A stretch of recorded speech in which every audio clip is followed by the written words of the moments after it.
আসসালামু আলাইকুম এভরিওয়ান। আশা করি সবাই খুব ভালো আছেন। আমিও খুব ভালো আছি। সেদিন আমি বাসায় রান্না করেছিলাম গরুর মাংস আর পোলাও, একান্তই নিজের মতো করে।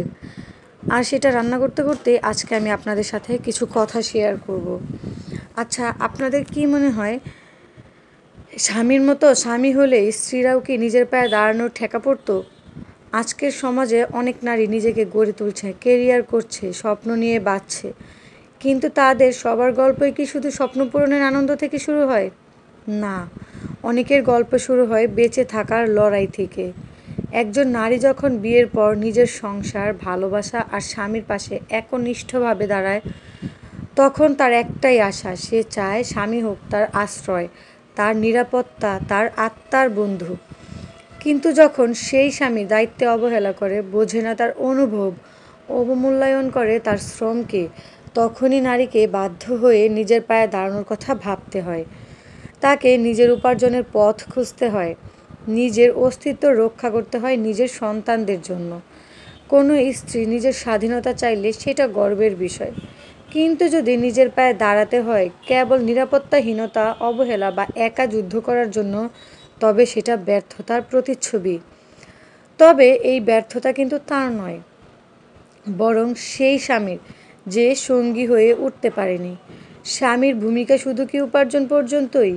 স্বামীর কি আর কোনো ভূমিকা নেই? বরং আসল ভূমিকা তো তখনই যখন সে তার স্ত্রীকে মানসিকভাবে সাহায্য করে, সাহস দেয়, ভালোবাসার জায়গা থেকে তাকে সম্মান করে, তার ইচ্ছাগুলোকে মূল্যায়ন করে। এটাই তো স্বামী। আর সেই স্বামী যখন তার স্ত্রী তার কাছে তার মনের সব কথা কোনো রকম দ্বিধা সংকোচ না রেখে বলতে পারে, তাকে তার ভালো লাগা মন্দ লাগার কথা বলতে পারে, তখনই তো সে স্বামী হয়ে উঠতে পারে। কিন্তু এখনকার দিনের কিছু কিছু স্বামীরা তো মনে করে স্ত্রীদের মন বলতে কিছু নেই, শুধু খাবার আর থাকার জায়গার অভাবেই তারা দিনের পর দিন স্বামীর কাছে পড়ে থাকে। আসলেই কি তাই? আচ্ছা, এই যুগের কি পরিবর্তন হবে না? এই নিয়মের কি পরিবর্তন কখনোই হবে না? সবসময় কি নিয়ম এরকম চার দেয়ালের মাঝে আটকা পড়ে থাকতে হবে? সত্যি বলতে, টাকা এমন এক জিনিস যা থাকলে কাঠের পুতুলও কথা বলে, আর না থাকলে রক্ত মাংসের মানুষও মুখ ফিরিয়ে নেয়। যতটুকু জানি ইসলামেও আছে প্রতি মাসে স্ত্রীর হাতে কিছু হাত খরচ দিয়ে দেওয়া। আর সেখানে এখনকার দিনের স্বামীরা তো মনে করে থাকে ঘরে সব কিছু তো এনে দিই, হাত খরচে টাকা দিয়ে আর কী হবে। তবে সত্যি বলতে আমার ব্যক্তিগত অপিনিয়ন এটাই যে স্বামী স্ত্রীর সম্পর্ক এমন হওয়া উচিত না। তারা একজন আরেকজনের পাশে থাকবে, একসাথে এগিয়ে যাবে, সারাটা জীবন একসাথে পথ চলবে, একজন আরেকজনকে ছোট করে নয়, একজন আরেকজনকে অবহেলা করে নয়।